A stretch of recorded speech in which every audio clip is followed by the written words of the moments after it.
Hello, everybody. Welcome. Just making sure we're good here. Good day, everybody. Hope you're doing well. This is Neil with Portal to Ascension. Welcome back to the portal. And today we have a great show for you guys. And I entitled this one, You're going to meet a new person to Portal to Ascension today. And I'm going to go ahead and bring it on in a second. And as you can see, I creatively came up with this title, which I thought was kind of fun, A Starseed's Guide to the Galaxy. And part today, we're going to be talking about Jenny, who's coming on in a second, and her work and what she does as a starseed and the energy work and the healing work that she provides the planet. And but before we get into that, I kind of wanted to speak about like the generality of the mainstream component of starseeds and how it's becoming mainstream. You know, a lot of what's happening with disclosure right now, UFO disclosure on the mainstream, in Congress, in the paranormal field, in the cryptid field, where these individuals, politicians, are literally having conversations behind the scenes now, finally, of who are these beings. And the starseed awareness, just being a starseed in general, has been so like reserved for the super esoteric and in the new age world, and it seems to now being accepted when it comes to the mainstream.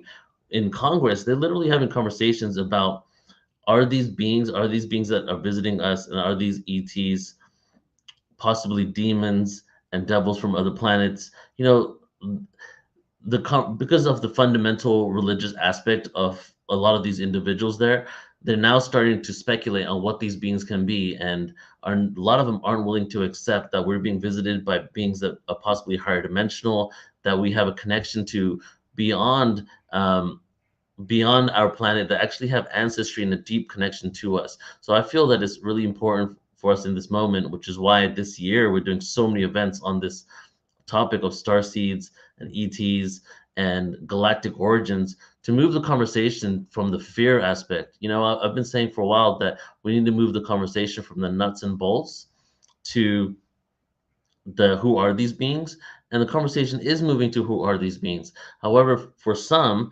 that happen to have a lot of control and influence, it's becoming a very fear-based reality, right? Not only is the military behind a lot of disclosure, but then when a lot of these individuals come out, even people that I kind of appreciated in the disclosure movement, um, coming out saying that we're possibly being visited by demons, right? And to me, it's like, why can't we say that we're being visited by angels? Like, the duality of the universe. Why are we the only positive people in the universe, and anything that visits us has to be something demonic?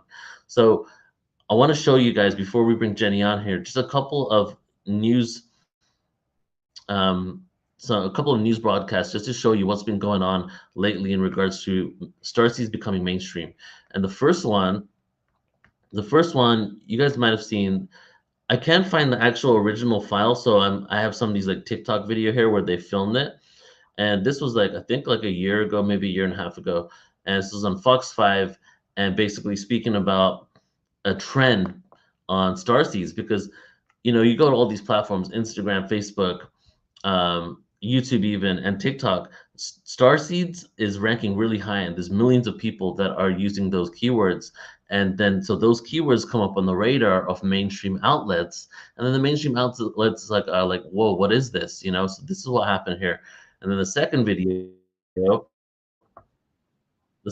was actually only from 2 weeks ago, and this one's very interesting as well. I'll let you guys just see. I'm not going to tell you anything about it, so let's go ahead and play this right now.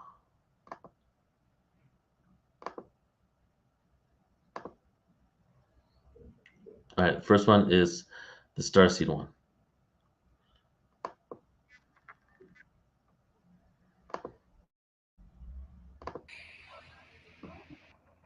There's a group of people who are on this earth who believe that they are extraterrestrial. With videos getting more than 1 billion views on TikTok.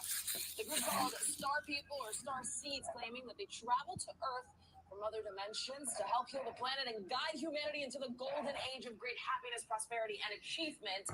In fact, if you search the term guide humanity to the golden age of prosperity, happiness, and achievement. Star Seeds on the internet, you will find more than 400 million results. 400 million results when you type in starseeds. I'm not sure if you can hear it because the volume's so low. For these self-proclaimed aliens. Well, if they're here, how come they haven't done anything? I don't see no healing. I don't see no guides to humanity. I don't see no great happiness. People are mad.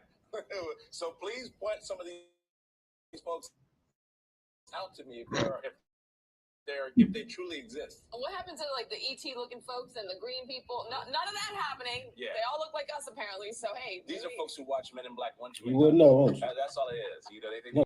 All right, so moving on to the next one. And first of all, I just want to note how interesting it is that in that video, he's like, I don't see any of this, you know? And that goes into you see the world that you perceive, you know what I mean? I see a lot of that, right? So he's like, well, if this is the case, where is it? And then this one's a new one. I'll play this for a few minutes. Living amongst us. A new Harvard study suggested that aliens may be secretly living here on Earth. Well, according to our next guest, aliens are already among us, and she claims to be the living proof. Kelly Tyler is part of a growing number of people that believe themselves to be extraterrestrials who've been sent down from space in order to help humankind. And Kelly, as you can see, is here now. Morning, Kelly. Morning. You can imagine the skepticism when we say something like aliens are living here.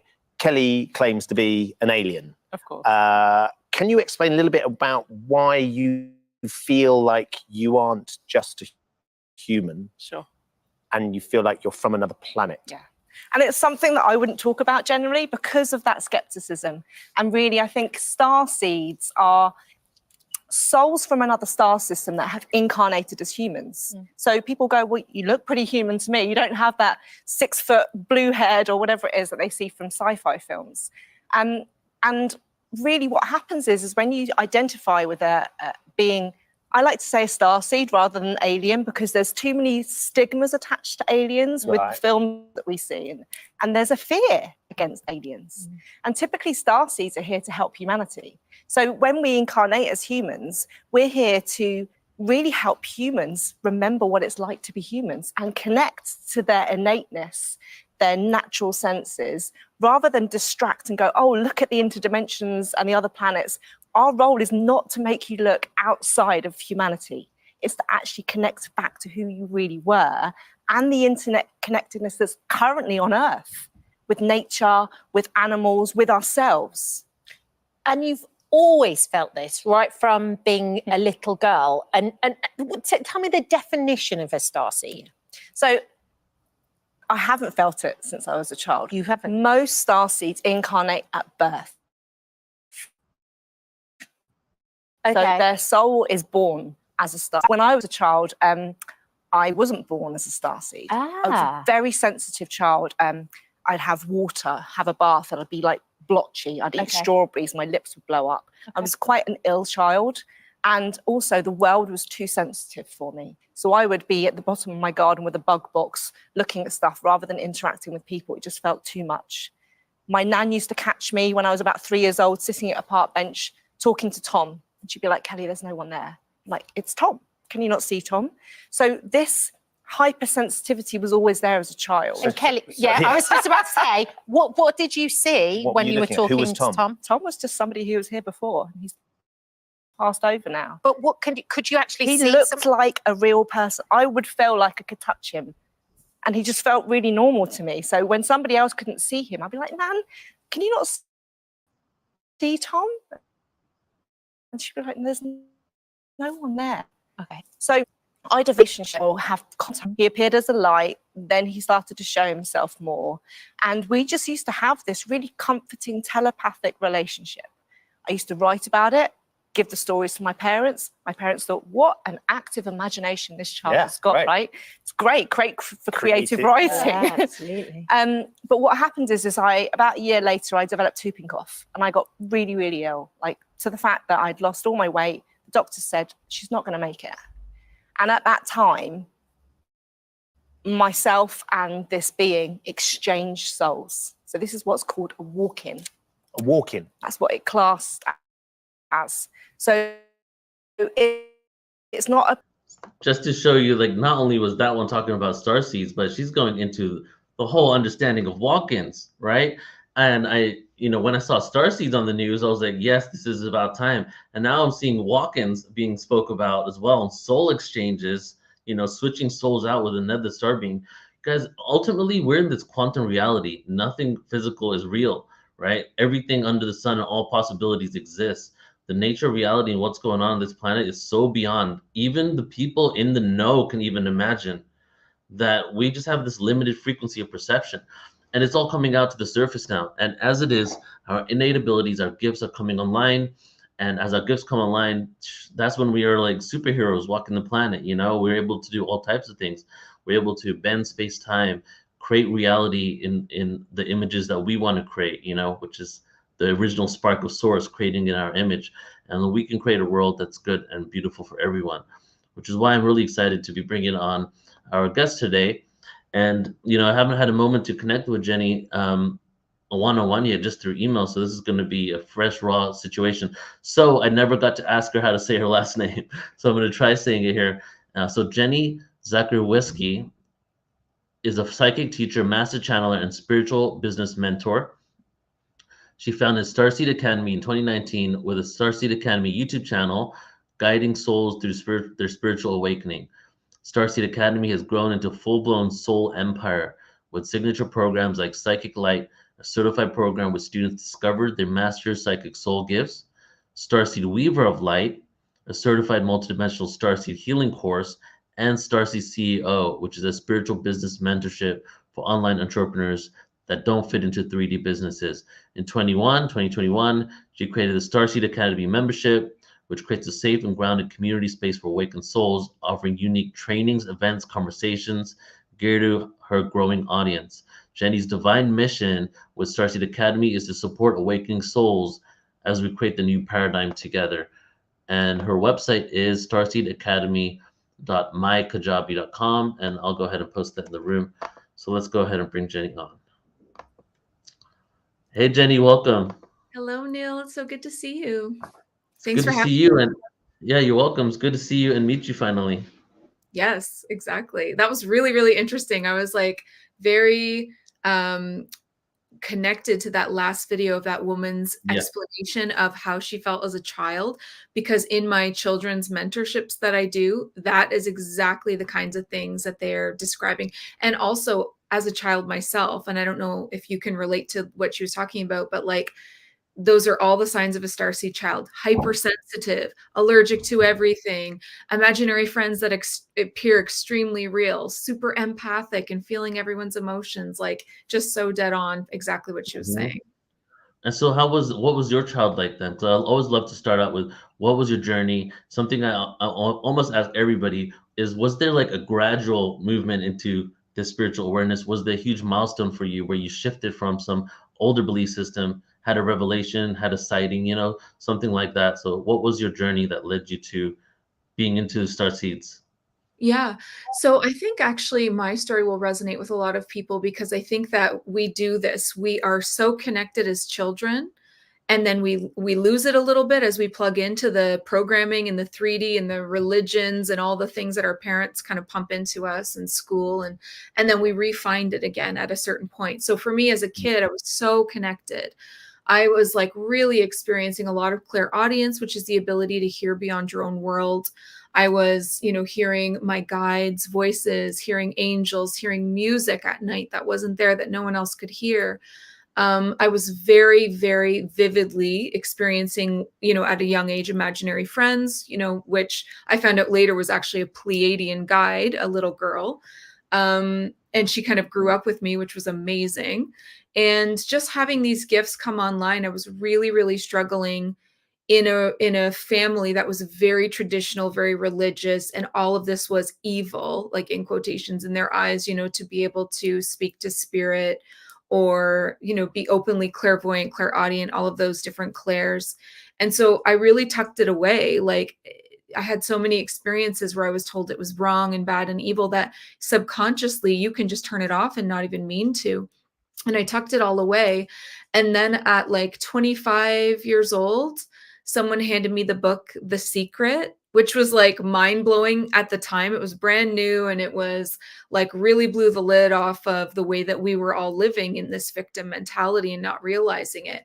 And I read The Secret, and everything shifted for me. As soon as I was like, wait a minute, I'm the creator of my own reality. Hold on a second. Then let me do something different here, and let me test this, and let me see if it works. And I actually feel like a lot of people's spiritual awakening starts in the LOA community, the law of attraction community. And that's like the first little taste of magic. And then you start going further and further down, talking to your guides, learning how to communicate, and all of those things. That's beautiful. Yeah, you can. That's very interesting, because you basically in that moment knowing how to, and I guess for lack of a better term, manipulate or like to shift your reality utilizing your own consciousness, right? Then Yeah. that starts. The questions start coming after that. Well, what is reality, right? If you were able to do this with your consciousness, so did you start having those thoughts? What was the next step for you that led you into even deeper esoteric awareness? And I'd love to know how you started testing it. Like, what did you start doing in your life in order to start testing it to see if you can attract your reality for yourself?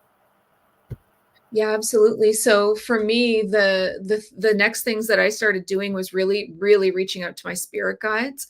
I was having all of these very, very vivid dreams that were more than dreams of them speaking to me, introducing themselves to me. And I remember that same little so I had an imaginary friend that I told you about as a kid. At the time, she told me her name was Star Child, which, like, how perfect is that? And then as an adult, she reintroduced herself to me at around that time when I was reading that book and like really opening my mind up again. And she introduced herself to me as Amy. And I remember so clearly her coming up to me in the dream, like shaking my hand and being like, "Hi, I'm Amy. I'm your spirit guide." And I was like, "Whoa, what?"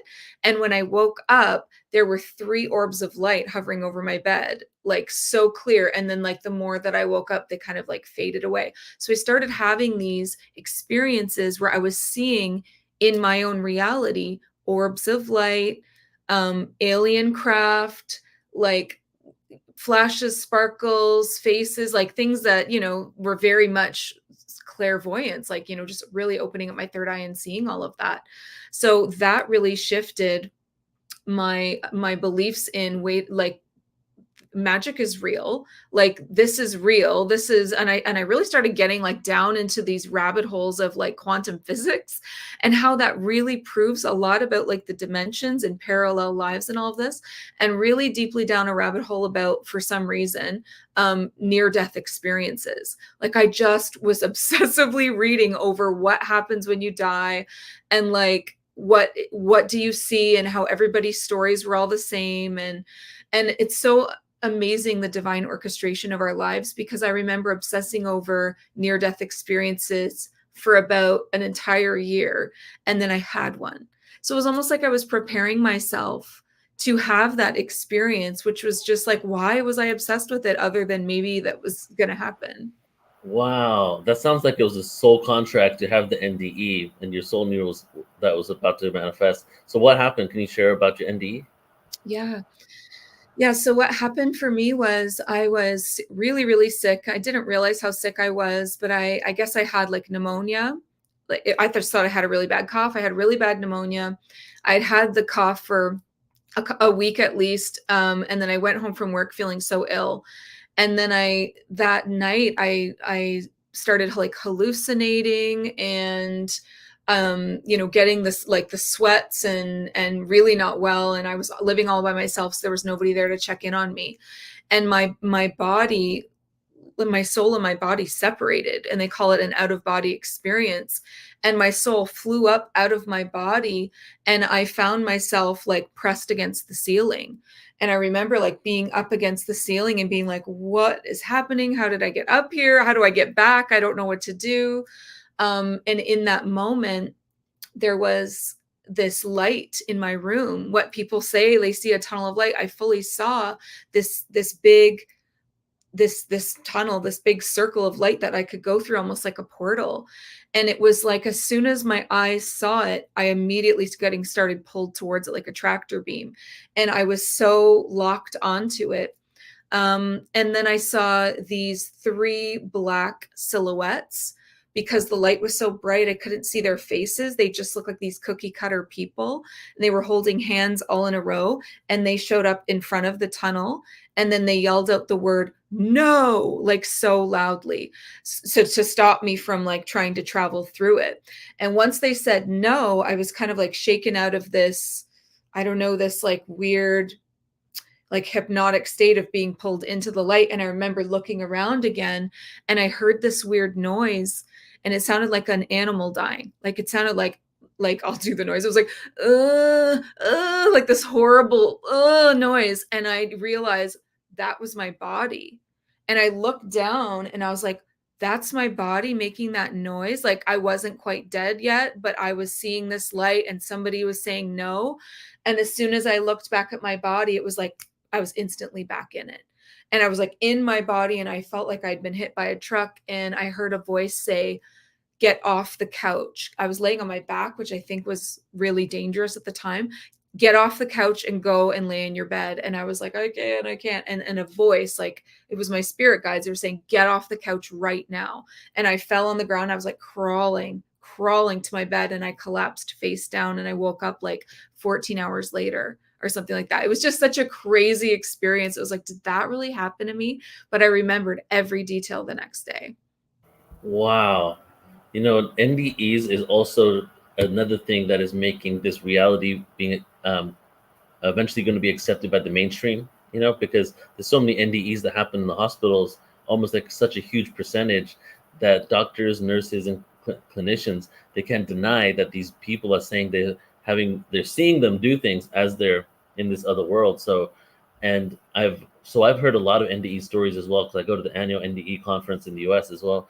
And just it seems that after these experiences, there's a huge shift in their consciousness. And many of the people that I actually have seen that have NDEs, they've been hardcore religious fundamentalists. I've been to a whole Mormon panel of all Mormons that have NDEs, right? And what happened after them. Like, so that's a huge belief system shift for those people. Now for you, you were on this path already. So what are some insights that you got from the NDE? What did you feel was a shift for after that? A huge shift happened. So I was in the music industry. I was a singer. I was working as a professional singer at the time. And after that experience, everything shifted, and I felt pulled away from that. Like I just felt so called to the spiritual work, and like I need to shine my light. I need to tell my story. I know there's other people that have questions. Like I don't have to know everything to get started. And that was where I really started thinking about, I really want to make a YouTube channel. Like I really want to share what's going on with me, what it feels like to have a spiritual awakening, and show other people that it's okay to, you don't need to know everything to start talking, you know, like you can start sharing your journey while you're still on it, because you're always going to be on the journey. So that was the biggest shift for me, was my career shifted. And I was like, I just felt, I still had the passion for the music industry and everything, but there was something bigger calling me. And eventually I let that go completely. And I've gone fully into spiritual work, as, you know, unplugging from the 9 to 5 and doing this full time. Beautiful. And was this 2019? Around about 2019 when you started? So 2019 is when my YouTube channel started, and I was thinking about doing it for at least a year or two, and feeling so much fear that I held myself back. Yeah. And I feel like a lot of people would resonate with that as well, because you can get a soul nudge and you know it's what you're supposed to do, and you can pull away from it out of the fear. So, you know, the biggest thing that I've learned from that is, you might not always understand why you're called to do something like a YouTube channel or start a podcast or do a collaboration. But if it's a soul nudge, if it's this ongoing feeling that that's something that you should do, you need to listen to it, because it's so much bigger. It's a doorway to something more. And that's exactly what YouTube was. It wasn't just a YouTube channel. It was a doorway to an entire empire that I was going to create. And that was the first step. But I was so afraid. And, you know, that was before it was really cute and trendy to be a starseed. I got dragged. I got dragged on YouTube for even talking about abductions and speaking to your guides and, like, you know, having lifetimes off Earth. all of Mhm. that was just really not ready. People weren't ready for that yet, but I was really like trying to be brave and do it before it was trendy. Right, right. So I mean, it's beautiful. You just explained your whole journey basically, and the milestones that you received in order to do this work, and it was a lifelong calling in order to do your passion, right? And it's beautiful that that NDE was kind of that final icing on the cake that was like, all right, you were into this awareness, but you need to do this as actually a career and live it fully, right? And ultimately, we're moving into this world now where we can say in many different ways what's happening. People say the vibrations increasing, evolution of consciousness, going from one age to another age.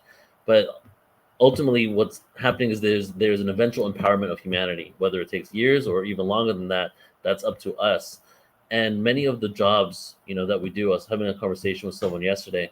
So much of the work that we do in the world is literally has no real purpose except to just feed an outdated matrix system so that we can have a fake system designed so people can get paychecks so that they can have roofs over their head and food, right? And we have all these industries created around that, and it seems that there is an eventual crumbling happening now of this, right? And I know a lot of the work that you do is spiritual, is Starseed CEOs and helping people step into this conscious work, right? So I would love for you to speak about what do you feel is going on? Do you feel that more of people are going to be stepping into this world very soon, and that people are going to have shifts like you where they're in this conventionally accepted reality, but now it's time to live their passion? And then what kind of advice can you give to people that have this same kind of concerns you do? I know lots of people that are literally for years are going back and forth. Well, this is what I'm called to do, but I'm scared to do it. There's too many other people doing it. How do I start? I totally know what you mean. So I would say that if you are an awakened soul, and if you're an awakening soul, if you're on an awakening journey or not, and you are on earth at this time, then I guarantee that you are here to be a leader and to step into that new earth leader or that new earth citizen blueprint. And so you volunteered to be here. And a lot of people, just even hearing that, they get really upset because they're like hating earth experience, and they're like, I would never volunteer to come here. And I know you might feel that way, but I guarantee if you had to look at your soul contracts that it would be in there that you did. And so it's like, if you're on an awakening path and you're coming into, what is awakening? It's just self-awareness. For me, it just means so much self-awareness of who I really am. And it's not just this one character I'm playing called Jenny. That's one character that I've played out of probably hundreds, maybe thousands of characters that I've played. And the soul is really who I am, which is within, right? And so it's like that self-awareness of who you really are, and understanding that you are choosing your lifetimes of the avatar that you are, the planet that you're going to be on, and you just happen to be on earth at this time when we're going through this massive shift into a golden era, and you happen to be experiencing this awakening. Then you're here as a leader. You're really here to be that new earth leader and to step into your role as what I like to think of as a lighthouse, where you are this lighthouse shining your light and being an example. And that's the best way. We can't force people to raise their vibration or awaken or any of that. You love people into it. You be the example, and then you just shower love on people. And so I really think that what I really believe is that we all have what I call soul gifts that we carried here with us to earth inside of our soul. And these can be gifts from other planets, other lifetimes, and you have probably more than one soul gift, but there is a soul gift that makes sense for your path here on earth. And that is what I would recommend to people. So the steps would be: discover what your soul gift is, and then master it so well that you feel like you could teach it, that you feel like you know it through and through.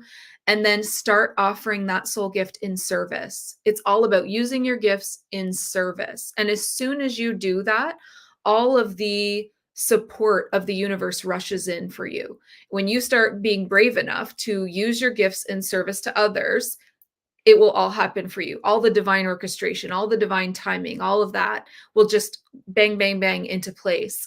And then, of course, the fourth step would be build your empire, because the 9 to 5 is truly like slave programming.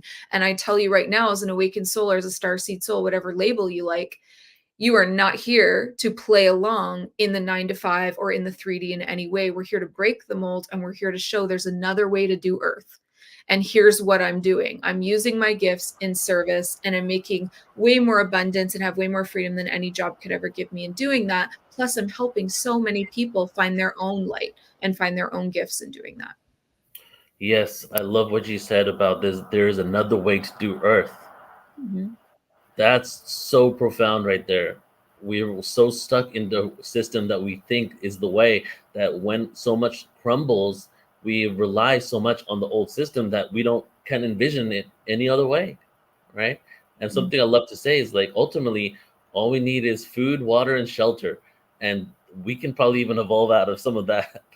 So it's like, but all this other stuff that's been created is part of like, people get fearful when this gets taken away from them, but ultimately we're going to be okay. So there's another way to do Earth, and that's what I feel Starseed's mission is here, and is to envision it into the thoughts and consciousness so that it eventually actualizes on this planet. Now, you shared discover your soul gift was the first step, right? So what about, because I've also meet a lot of people that are confused and they can't even figure out what the soul gifts are. So what's some tools that they can do in order to zero in on that? Yeah. So I actually think that the easiest way to discover your soul gifts is to learn to speak the language of the clairs, because your soul gifts need like an outlet to come through. And if you can learn, so the language of the clairs is clairvoyance, which is clear seeing, clairaudience, which is clear hearing, claircognizance, which is clear knowing, and then clairsentience, which is clear feeling. So if you can see, feel, hear, and know what spirit is trying to communicate with you, what energy is around you, what your own energy is, what's trying to come through, all of that, then you're going to be able to give a roadway, an outlet for your soul gifts to come into this world. And without that, I do think that people struggle. And so I think the clairs are misconstrued, that they're only for certain special people. They're for everyone. They're built into your system already. Every single person has a third eye, a crown chakra, a heart chakra, ear chakras. No one talks about those ones, but they're actually ear chakras right above your physical ears, and they're like maroon in color, like a burgundy. They're there. It's built into you. All you have to do is start using it to activate it, right? It does really help to like work on your pineal gland, because all of your clairs kind of connect into that. So if you can clear the pineal gland and do some reconnections in there, you can get some energy work on reconnecting your psychic centers, and I can definitely help with that as well. But I call it your psychic hub. Once they're all connected to your pineal gland, they all work together at the same time. That's an amazing way to understand what your gifts are. So I teach people how to do that, and then I see their gifts starting to come through. So if I'm doing, like, one of my main courses is psychic light, I teach language of the clairs, and then I teach people how to channel. And I call clean and ethical channeling. There's no ego channeling in what I do. It's clean and ethical channeling. I teach them how to speak light language, how to access Akashic records and all of that. In teaching people how to use their own clairs, which is their own gifts, their natural gifts pop forward. And all of a sudden they're a medium. Oh my God, like, these past loved ones keep coming to me, or animals that have passed on keep coming to me. Well, your gift will show up once you open up those clairs. Other people are here to break ancestral chains for people. That's such a beautiful gift. There's other people here that are here to read Akashic records, or channel the Galactic Federation of Light, or do powerful energy healing of people's organs through color, through sound. But if you don't know the language of the clairs, then you're not speaking spiritual language yet. So I'd say start there. And then even before that, if you're not ready for that yet, then just start meditating. Really start getting quiet and like understanding that the answers are within you. Your own soul memories, they're already in your soul, like your other lifetimes, your gifts, all of that. It's in your soul, and your soul is in your body in the high heart. So right above your heart chakra, but below the throat, right in that little spot, the high heart, that's where your soul sits inside the physical body to animate it. Like we're the batteries inside of a doll. That you're the batteries, and that once that soul leaves, once the battery leaves, that's why the doll immediately starts to deteriorate. So you're the batteries, you're sitting in the high heart, put your hand over that, press on it, rub it, talk to your soul, awaken it, and speak from that place. And you're going to have like I said, all the answers are right there inside of your soul. So make more of an effort to like connect there. That's what I do when I meditate. Beautiful. And so the Psychic Light program helps you discover your clairs Mhm. and hone in those skills, right? Yeah, it helps you to speak the language of the clairs, and then it teaches you clean and ethical channeling. And I also really like to teach what I call soul language, which is kind of like light language, but it comes from within. And people are able to speak their own soul's language, and everyone's is very unique and different because it's a culmination of like all of your lifetime memories, like all of your first loves, first kisses, but also the traumas and the hard things and the shadows. And when people speak their soul language for the first time, when I activate them into it, they almost always cry because it's like hearing your own language, your own soul speak for the first time. It's like so life-changing. Wow. And I love what you also said about being quiet. And what comes to me is when you're quiet, you can hear your soul. And then when you hear your soul, that's when you know what your gifts are, right? And we're in this world of so many distractions, but ultimately sitting and allowing ourselves to feel, processing that allows us to tap into something greater, right? And whenever anybody says they have like a psychic block, most of the time it's just a noisy mind. It's Yeah. just a noisy, they can't get below the layer of that constant talking and narrating into the Mm. quiet voice underneath. Yes, yes. Something I've been doing lately is I realized that over the last years, one of the most challenging years, things shifted around 3 months ago for me. Things have been getting much better. But before that, it was probably the most challenging year of my life, to be quite honest. And I went into depression, a lot of anxiety, and I realized I was distracting myself like hardcore with everything. I was using my phone 10 times more than usual. I had what my friend calls scrolliosis, when you just can't stop scrolling, and just coming up with distractions in my world. And then I was like, okay, I'm really perpetuating the opposite of what I really want in my life. What do I do to shift this? So something I've changed with now is no actual like guided meditation or standard meditation, but more just sitting there in silence and just feeling my body.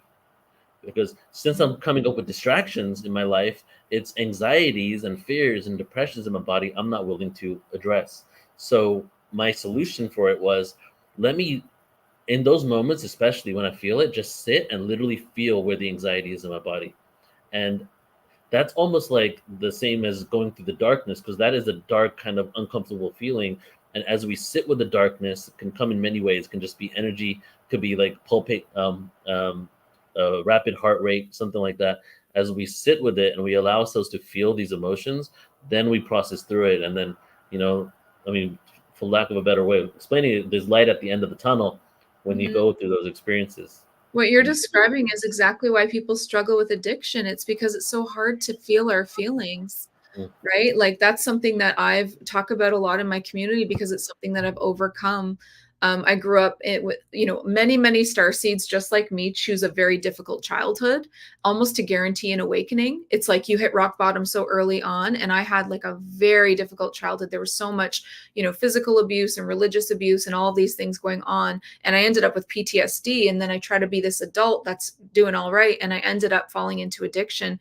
A couple glasses of wine turns into more, turns into a real problem. And it's just the same with the scrolling. It's like as soon as you start feeling big feelings and you immediately try to escape that. And people do it with TV, they do it with Netflix, they do it with scrolling, they do it with alcohol, weed, shopping, whatever it is.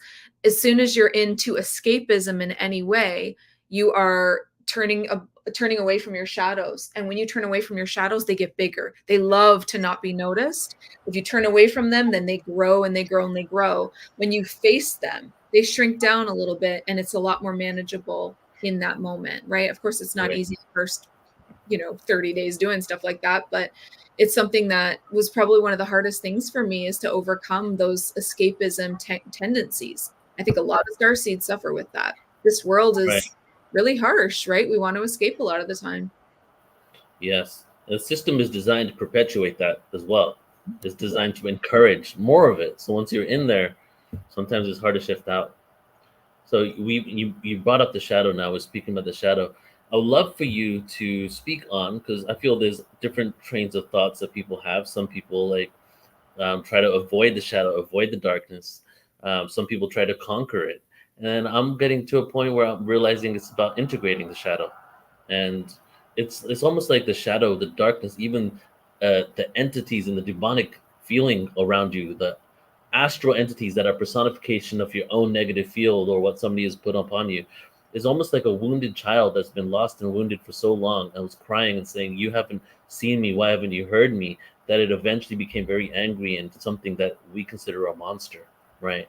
But if you look deep down, you take away the shadow, you see this little kid that was just like wanting attention and wanting to be seen. And what you shared with looking at the shadow, to me, is like seeing yourself, seeing that part of yourself. So I'd love for you to go into shadow work on what do we do? Do you think it's integrating the shadow? What is the darkness and how do we reconcile ourselves with it? Yeah. Well, if you're talking about like, so there's shadows at different levels. I think the first one that a lot of people understand would be ego, right? Like, so you're going to come across a lot of spiritual teachers that think you need to eradicate the ego, ego death, and kill it off and all these things. I just don't think so. I think that the ego is the integration piece that you were talking about. I think that the ego is like so important for us to fully integrate into ourselves, as understanding that it is a program in the mind that's actually trying to keep you safe. If you ever listen to what your ego is saying, it's always just fear, right? The ego works from fear frequency. It's like, wait, don't do that. You've never done that before. What if it doesn't work out? Oh no, what if they don't like you? Oh no. Like all these like, oh no, what ifs whenever you try to do anything big or new or scary. And so really it is like a kid, kind of like what you said. It's just like they're afraid and you just need to treat your ego as a child. It's okay. Calm down. It's all going to work out. You take a back seat. I've got this, you know? So that's dealing with the ego, definitely integration. But if you're talking about dealing with, okay, so I've definitely, as an advanced energy healer, I do things like entity removals and like soul retrievals, like some big stuff where you're really talking about shadows. No exaggeration. I have actually walked astrally a client into the underworld to get a piece of their soul back from where it was, and like to try to reintegrate that. So when we're talking about that kind of darkness, attachments and different things like that, it does happen. We are constantly astral traveling, you know, as awakened souls, as starseeds. When you go to sleep at night, your soul is off doing things, going on missions, you know, to the higher realms, sometimes to the lower realms. It doesn't need rest the way that the body does. So it's always off from doing stuff. And so in those astral places, and especially in those lower dimensions, you can get attachments. And so in that case, it's not about fear frequency. It's exactly what you said, Neil. It's about love and compassion. These souls are also, you know, this is just oneness. I'm sorry, I'm really big on oneness, the oneness frequency. This is just oneness. Oneness is that like shadow and light serve one another, that there's always a space for one or the other. And so when I come across like darker entities or beings like that, often what they need is to be crossed over. That's usually what it is. This is something that I teach a lot about. When a soul doesn't cross over after it dies, many of those souls hang around in darker energies of trauma, grief, anger, rage. Maybe they died traumatically. Maybe they were in a war, maybe whatever. And if a soul hangs around for too long, it starts to sink lower and lower and lower, and it becomes one of those darker entities. It can become one of those demonic entities, whatever word you like. And those need love the most. They need compassion the most. Of course, you have to have boundaries. Of course, you have to be firm. You got to protect yourself. But I'm all about the business of love and crossing over, love and crossing over. And, you know, it's been so successful for me, more successful than when people try to do it out of force. You know, exorcisms and forcefulness, and those problems come back and come back and come back. When you use love, you completely detach that being. And when you cross it over with Archangel Michael into whatever you want to call heaven, I call it the in-between. When you cross that soul over, it's not coming back. So yes, it's about love, it's about compassion, it's about oneness, but it's also again about me using the language of the clairs, which I'm so big on, helps me to be able to communicate with those beings. Otherwise, how could I do anything? I need to talk to it. I need to know why it is where it is, what it's looking for, what it thinks it needs, and then communicate with it in a loving, gentle way to cross it over. So if you can learn to communicate with spirit, you'll never really struggle with attachments because you can speak to them and you can find out what's going on. And then and then there's no fear, because it's not like, I don't know what's happening. It's like, we'll find out, talk to it, and use Archangel Michael always. I do, to cross things over. Right. Have you seen the movie Inside Out at all? The Yes. cartoon? Yeah. The cartoon?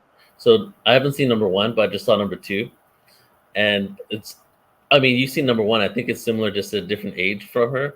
But it was all the parts inside of you and all the emotions, basically doing all crazy stuff and creating chaos even and messing up. But ultimately, all of them wanted to do was protect you and keep you safe. Your anxiety, your fear, your depression.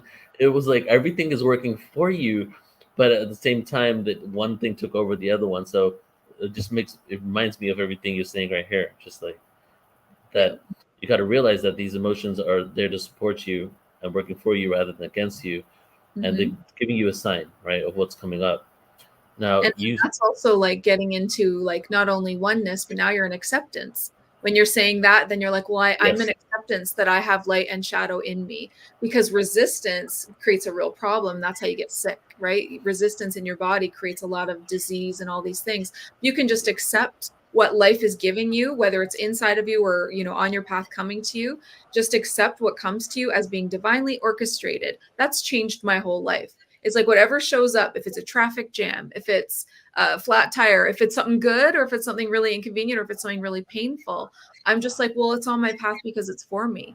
It's either medicine, a lesson, a blessing. It's for me in some way. And if you live from there, you're not in resistance anymore to life. Yes. You know, I'm a recovering people pleaser, you know, and I spent most of my life like not feeling good, especially because I had hardcore childhood traumas from like age 3 to 8 was just crazy child traumas. And but then no one wanted to hear it, and I had to act like everything was okay. And then it took me a lifetime, so I'm 40 really, to even start being like, it's okay to say I'm not okay. I would just say I'm okay all the time, and I would not have boundaries. I would do what my ex-wife said. I would go places I didn't want to go, and not even stand in my own masculine energy to make my own decisions for myself. Allow other people to dictate my energy because I wanted to make it look like everything was okay always, and I'm always fine because that's how it should be, you know. And it was just me not being able to sit with it, not being able to integrate that part of myself. That's so painful. And I know what it feels like to be that doormat. Same thing, child's traumas and abuse creates doormat people and people pleasers. It's really hard to find your voice. Yeah. And then after a while, it's like almost like finding your identity too, because your identity is attached with that. And then when that's no longer there, say that like I've had the plant medicine ceremonies where all of a sudden the next day I feel like that's not there anymore, right? And then I don't know what to do with myself because I've been relying on something for my whole life, you know? So it's this slow integration process, you know, and I'm definitely on the other side of it, or not fully on the other side. It's a constant process, really. But it's just interesting how your whole identity is identified with a thing that really wasn't you in the first place. It was something that you took on. Yeah. I often said to myself during my own healing, it was never about me. Wow. It was never about me at all. And I took on all of that. You know, what people project on you, especially your parents or your partners. It's like, wow, like that was never even about me. It was really somebody else using me as like to project their stuff on or to live through vicariously through in some way. You know, parents do that very subconsciously. Right. And a lot of times when it comes to parents doing things, they almost want something good for you anyway, most of the time, you know? And a lot of times they want you to be protected and to be safe. Sometimes, obviously, there's like some other traumas that come from them being traumatized because hurt people. But then a lot of times they might do things out of love and compassion that really isn't for your benefit, which is very interesting, you know. And I'll just say this, like kind of like a side note, but also in alignment with this. I watched an interview with a CIA whistleblower a few years ago. Okay, CIA whistleblower on mainstream news, exposing the truth, and says, "You got to realize that nobody thinks they're the bad guy." You know, she's talking about terrorists. The other side, everybody thinks they're doing good for their people and their family. And from that, it gave me hope. So I was like, wow, only thing that is missing is a lack of awareness. If we had a greater awareness of who we are, what our roles are in the universe, if our default setting is to do good for those we care about, it's not like we're far gone. And so that goes into now the darkness and the atrocities. Portal to Ascension, created in 2008, after 8 years of me being in conspiracy theories and screaming to people at bars, the freaking Illuminati's after us, and I'll be following the bloodlines. I was into conspiracies. I was like, we're completely screwed. They're going to control us. They're going to take us out. They're going to depopulate us. I was also a college kid having a good time in my life, but that's what my belief system was. And in 2008, I had this milestone where I basically started realizing the darkness is working for the light. And in this planet of amnesia, the only way to really get to awake up to who we are is to go through the darkness. Because if we didn't have amnesia, we just remember who we are anyway. And so these crazy atrocities are actually designed in order to help us remember the polar opposite of that. And it's almost like the more extreme the atrocity, the more polar opposite you can eventually embody. And what you said also was another really beautiful quote that you said, the difficult childhood, almost a difficult childhood guarantees an awakening, right? I've never heard it like that before. And that's so beautifully said. And which is why the most wounded people I've ever met are the people doing this work. Yeah. They're like, well, you're either going to rise from it or you're going to be buried by it. You're going to choose to rise. 100%. You become a victim or a master. Exactly. So I really like what you said about how you're viewing atrocities and darkness as serving the awakening, right? Yeah. Because that makes so much sense. So I just wanted to say, like, a really big stage of the awakening is exactly what you were talking about with the conspiracies and going down the rabbit holes and all of that. That's what I call like the 4D awakening. So you're going down the rabbit holes, you're really into conspiracy theory, you're experiencing sacred rage because you're realizing that there is no justice and there is no equality, and you have to experience that sacred rage. That's a real honest phase of an awakening. But many people get trapped there. They get stuck in the rabbit holes, they get stuck in the conspiracy, and they can't break free of that sacred rage. And that really is a frequency of anger, right? Because a 5D awakening, which would be just above that 4D, would be that zoomed out perspective, that higher perspective where you can look at the bad guys and be like, wait a minute, there's a divine orchestrated plan at play here.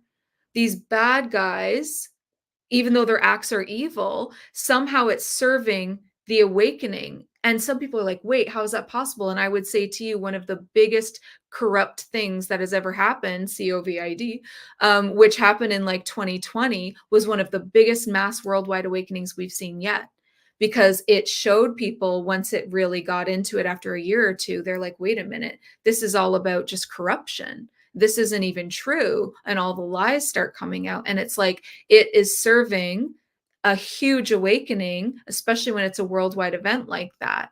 And so it takes a lot of love and compassion to be able to see a bad guy and see that there is somehow serving something like light. And that's how shadow serves light, right? It's like, it's hard, and people don't want to hear that a lot of the time, but I'd say that when you zoom out of the 4D and you come up to that 5D awakening, you're going to see it's all serving the awakening. It's all serving a higher purpose, and it is divinely orchestrated. Right.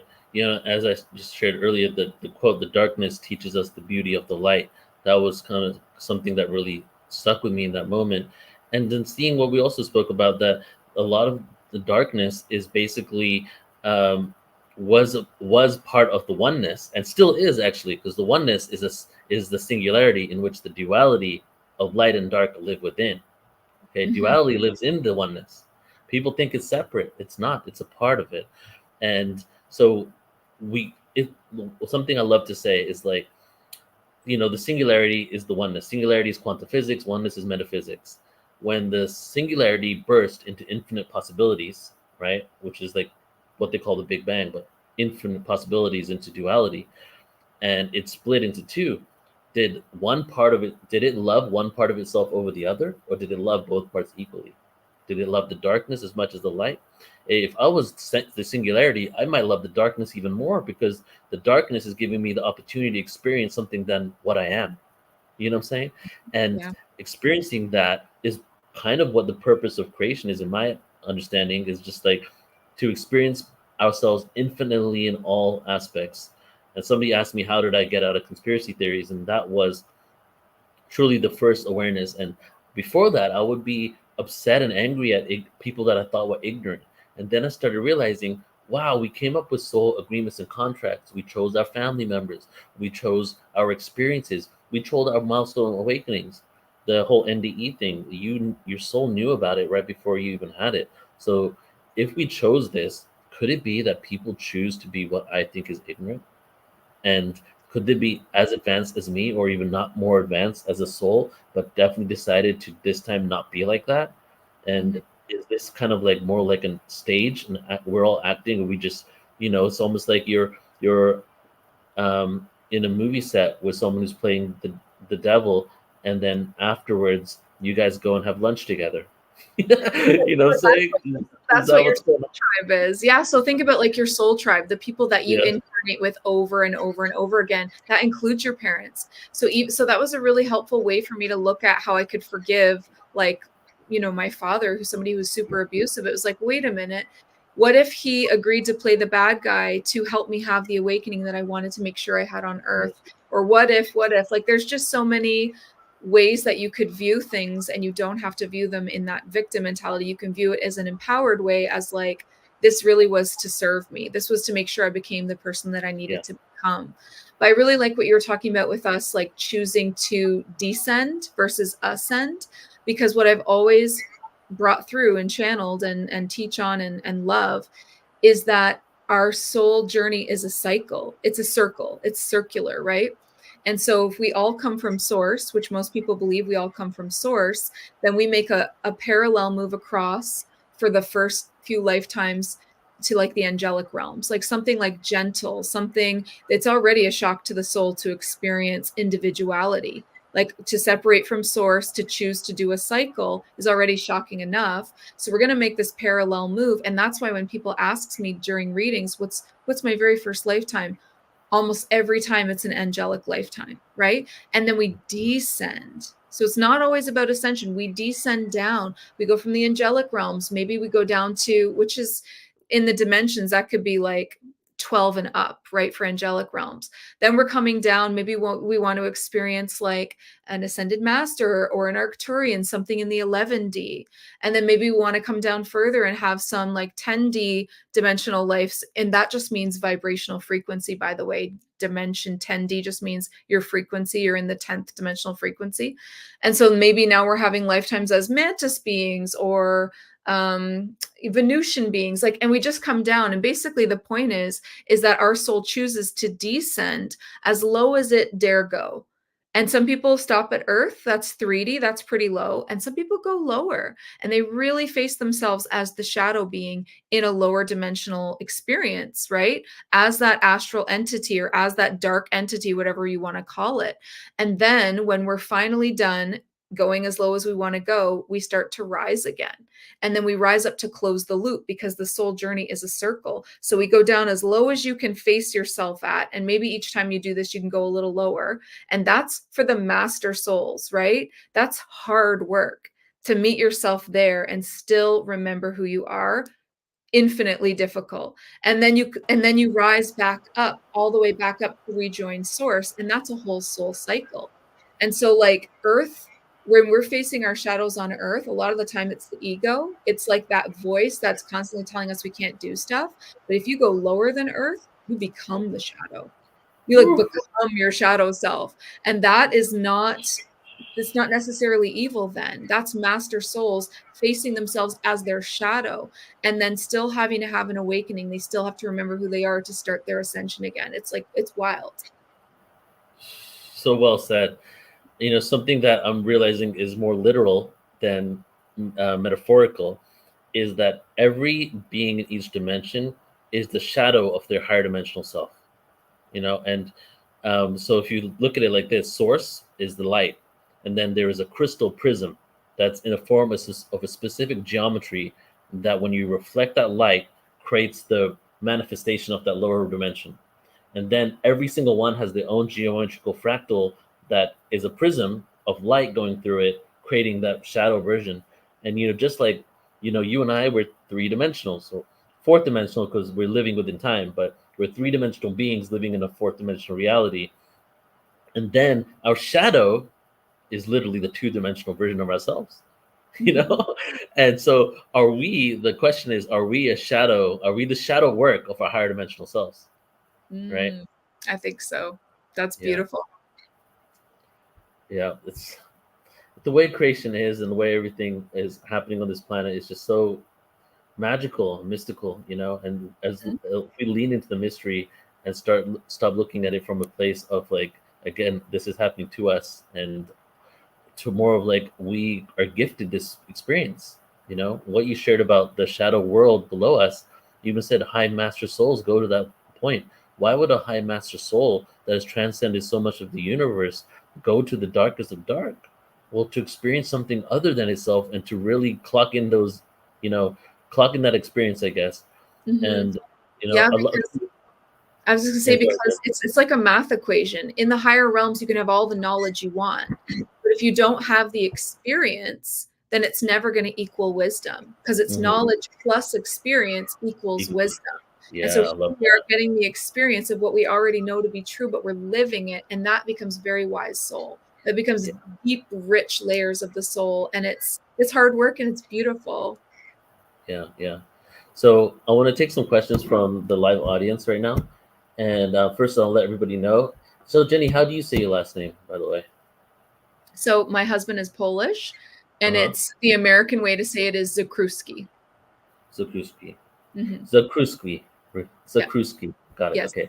So, everybody, I'm talking to Jenny Zakrzewski, and her website is starseedacademy.mykajabi.com. Please go check it out, and I'll post it again in the room. And she has different programs here. We have Psychic Light, which is a program where you can, I'm sure it's more than what we discussed here, but you can zero in on what your gifts are and tap into your different clairs. Starseed Weaver of Light, Starseed CEO, Starseed Academy membership. So if you like what you hear and you want to go deeper, check out our website again. And so let's take a question here. We have one from Dr. TM, and we kind of touched on this, but it's a bigger question. What is the purpose of Earth classroom if you realize all is an illusion and not real? So I think that's the graduating mark right there, is that you realize that you're in a simulation, if you want to call it that, or that you come into enough self-awareness that you look around and you're like, wait a minute. I feel like that's the point. I feel like we continually test ourselves to try to awaken in lower dimensional experiences. And if you experience an awakening here, I feel like that is the point for you personally, is to have that awakening.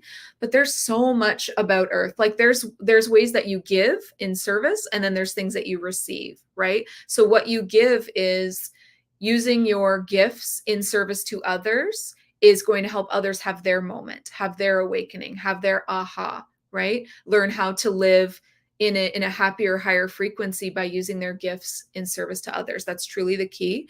And then, so that's what you give to others. But what you receive is, Earth is one of those places, one of those dimensions that's right in between these higher and these lower. So it's in a special place.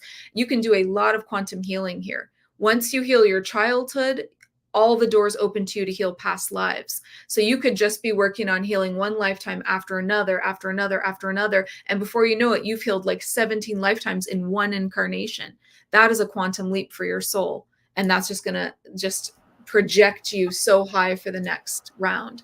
So there's so much healing to be had on Earth if you're in that awareness. And there's so much ways to be of service to others to get their awareness and have their healing as well. Yeah, I love that. And the whole aspect of this reality, like if we are shifting to the other dimension, the next dimension, I feel we can't take our baggage with us to this reality. And so what's happening right now seems like a turbulent storm on Earth, and it's a lot of the baggage coming to the surface. It's like a spring cleaning.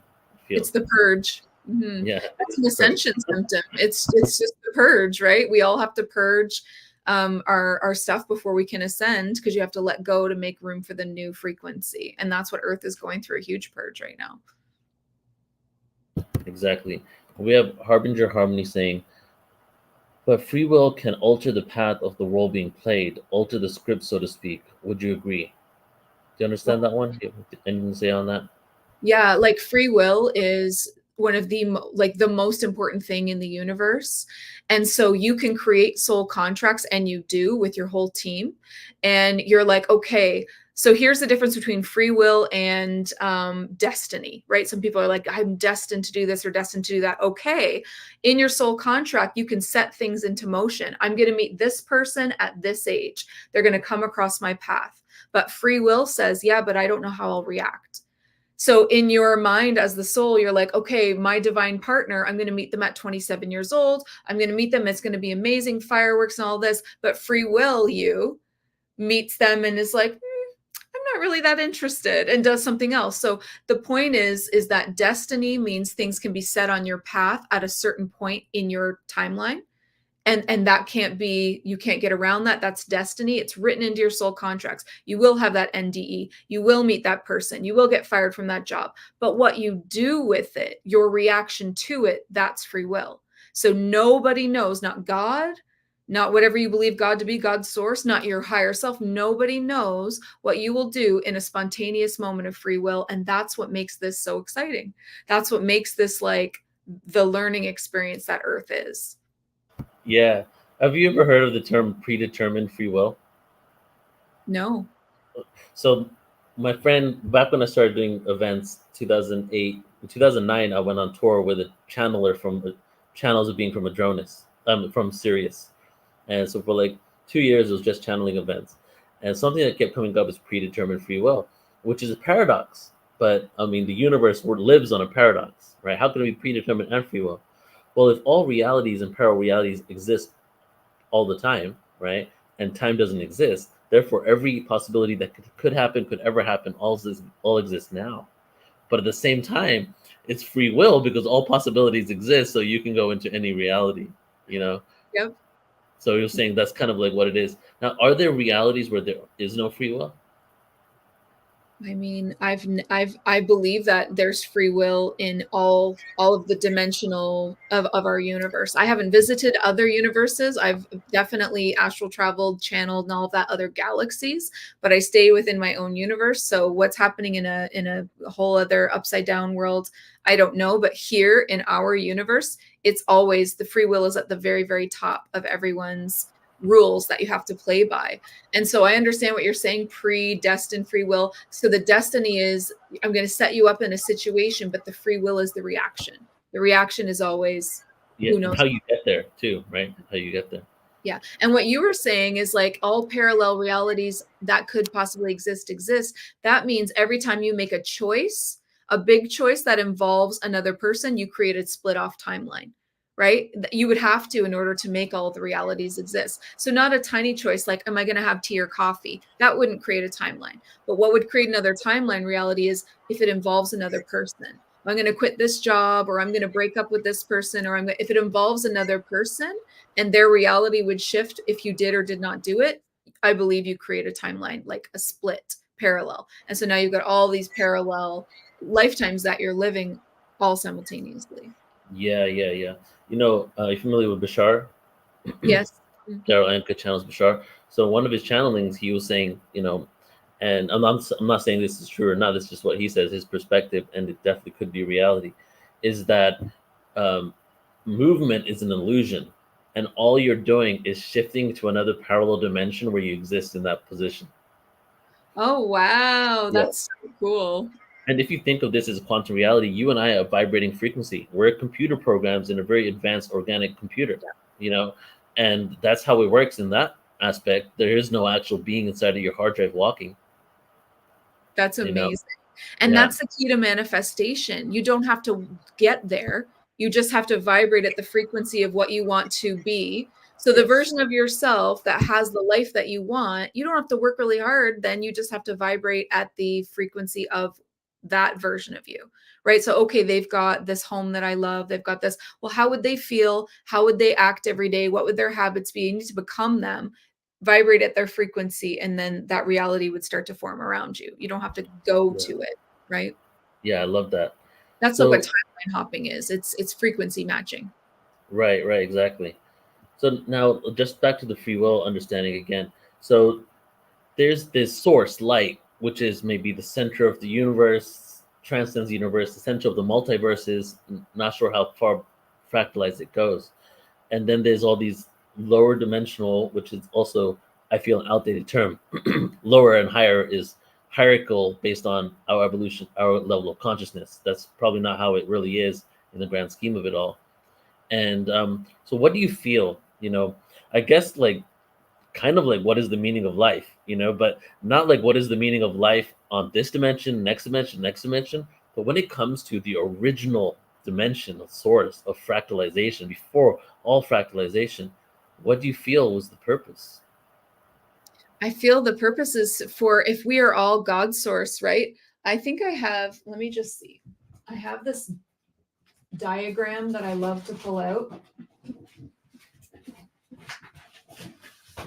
My students have seen this so many times, but I have this diagram that I love to pull out. So, all right. Is this backwards for everybody, or you can see this good? So it's good. So if we are all, this is like the soul family tree. So we are all God source, right? And then what we do is the energy of God source slowly funnels down into what I call the oversoul. And then it goes down to the soul tribe. And then it comes, this is your soul family tree. It comes all the way down to this focal point, which is you.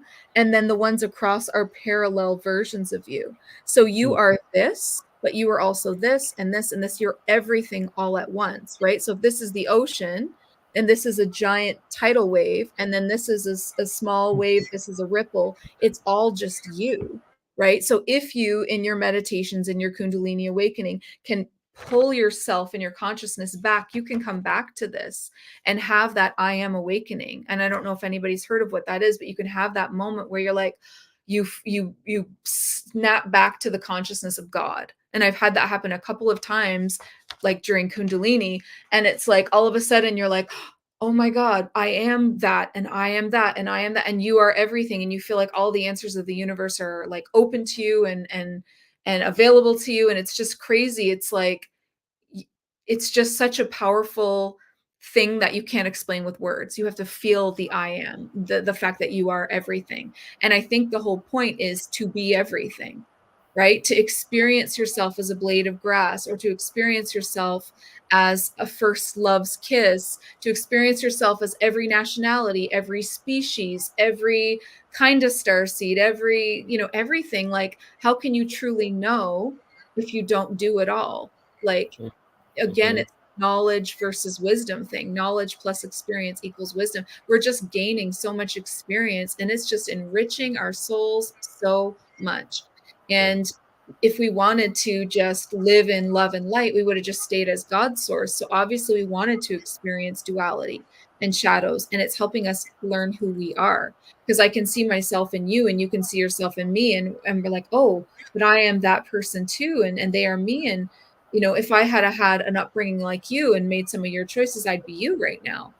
Because deep down, like, we're not that different. The way that we think is probably not as different as we think that it is. We're all, like you said, everyone thinks they're the good guy. Everyone's trying to do good in the world. They don't know they're the terrorists, or they don't know they're like, we're not all that different underneath. We're all just doing our best.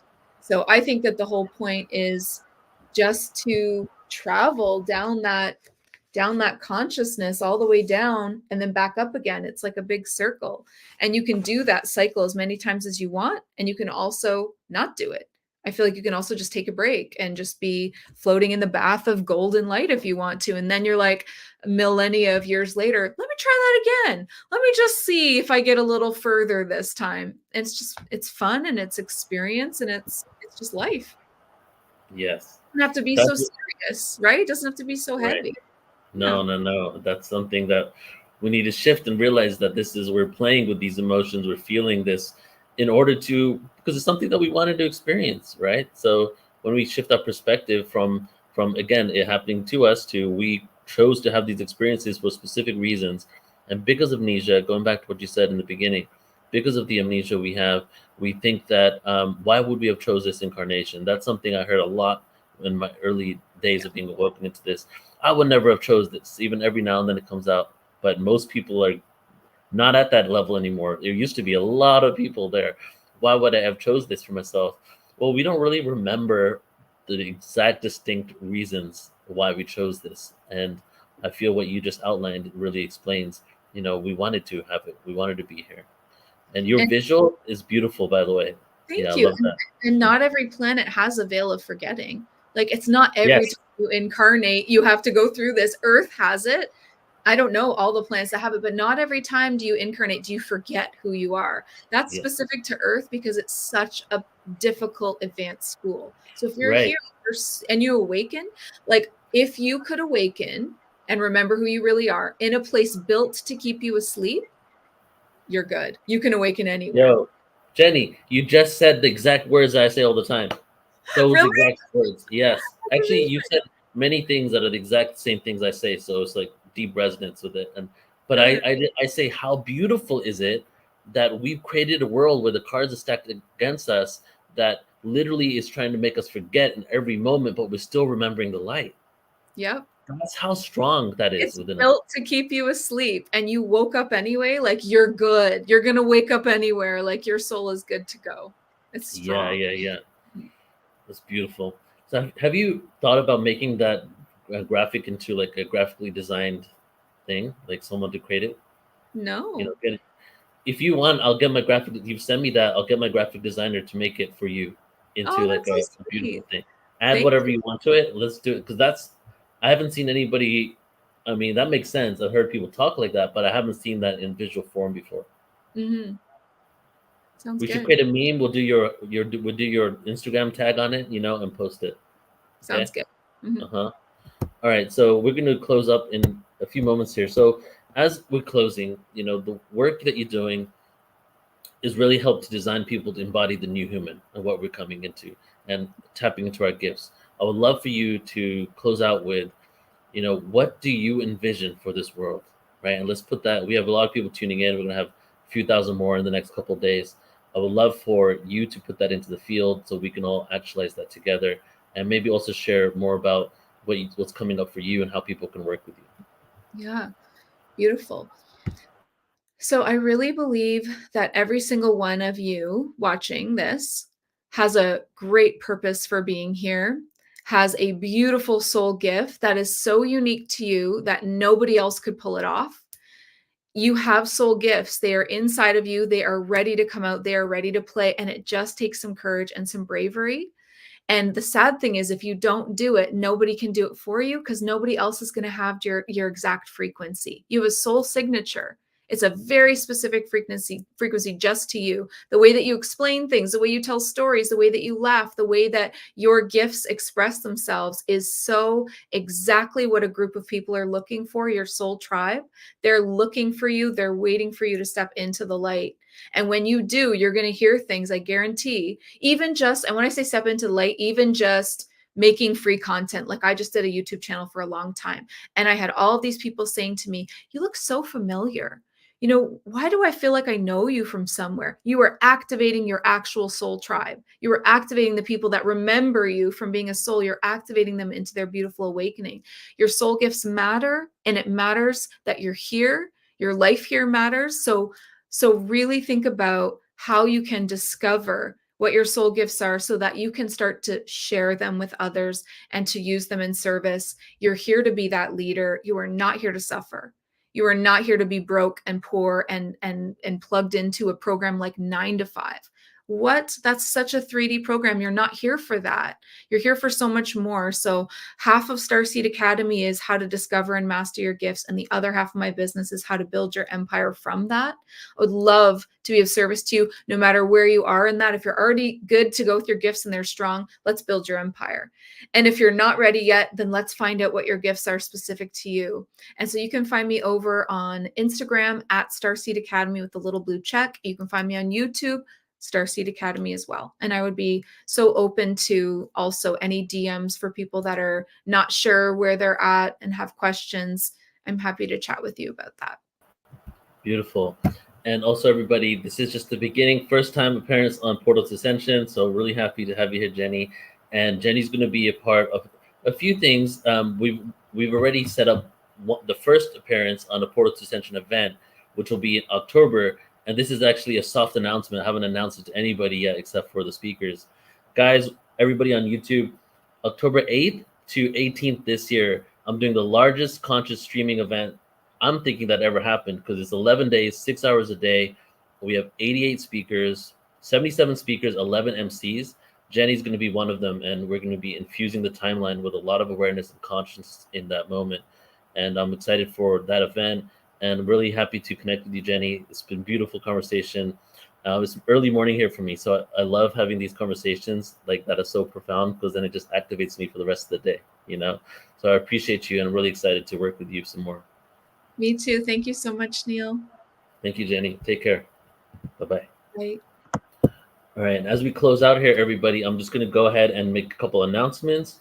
We have, at the end of this month, the Lemurian Conference coming up, okay? The Ultimate Lemurian Conference. Biggest deep dive on Lemuria ever, unlimited replay access like you get for all of our events. I'm going to play that trailer. And then I have, we have the Ascension Glastonbury Conference, our second annual conference in Glastonbury, England, happening at the last weekend of September. AscensionGlastonbury.com. You can sign up to attend live in person. Love to see you guys there. And if you can't, then tune into the live stream and come and be a part of the energy there. So we're going to play both trailers as we close out. Love you all. Thank you for tuning in, and I shall see you later. Bye-bye.